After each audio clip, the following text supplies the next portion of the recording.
मुंबईपासून सुमारे 350 किलोमीटर अंतरावर असलेल्या कोकणातील रत्नागिरी जिल्ह्यातील गणपतीपुळ्याचे गणेशस्थान पेशवेकालीन अति प्राचीन आहे. या लंबोदराच्या स्थानाचा इतिहास मुद्गल पुराणादी प्राचीन वाङ्मयात पश्चिमद्वार देवता या नावाने आहे. कोकणातील प्रत्येक देवस्थान आणि देवतांविषयी वेगवेगळ्या दंतकथा आहेत. हिंदुस्थानच्या 8 दिशांत 8 द्वार देवता आहे. त्यापैकी गणपतीपुळ्यातील देवता ही पश्चिमद्वार देवता आहे. मोगलाईच्या काळात सुमारे इसवी सन 1600च्या पूर्वी आज ज्या ठिकाणी स्वयंभू गणेश मंदिर आहे त्या ठिकाणी डोंगराच्या पायथ्याशी केवड्याचे बन होते. त्या ठिकाणी बाळंबटजी भिडे हे ब्राह्मण राहत होते.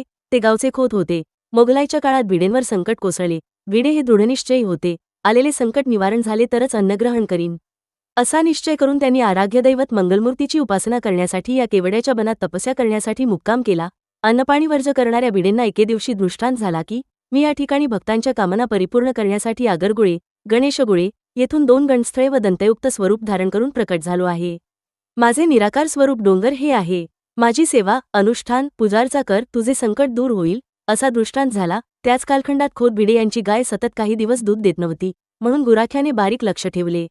तेव्हा त्याला दिसले की सध्याच्या मूर्तीच्या जागी डोंगरावरील एका शिळेवर गायीच्या स्तनातून सतत दुधाचा अभिषेक होत होता. हा प्रकार त्याने खोतांना सांगितला. त्यांनी तात्काळ सर्व परिसराची सफाई केली व त्यांना दृष्टांतातील गणेशाची मूर्ती आढळली. त्या ठिकाणी गवताचे छप्पर घालून त्यांनी छोटेसे मंदिर उभारले. सारी धार्मिक कृत्ये भिडे भटजींनी सुरू केली. गणपतीपुळ्याला गणपतीपुळे हे नाव कसे पडले याचीही एक कथा आहे. पूर्वी या गावात फारशी वस्ती नव्हती. वस्ती झाली ती गावाच्या उत्तरेच्या बाजूला. गाव पश्चिम दिशेने उतरण असून बराचसा भाग पूर्णवट आहे.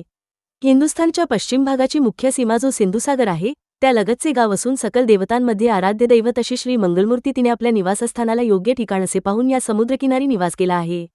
समुद्रापुढे पुळणीचे वाळूचे भव्य मैदानात गणपतीचे महास्थान असल्यामुळे या गावाला गणपतीपुळे म्हटले जाऊ लागले.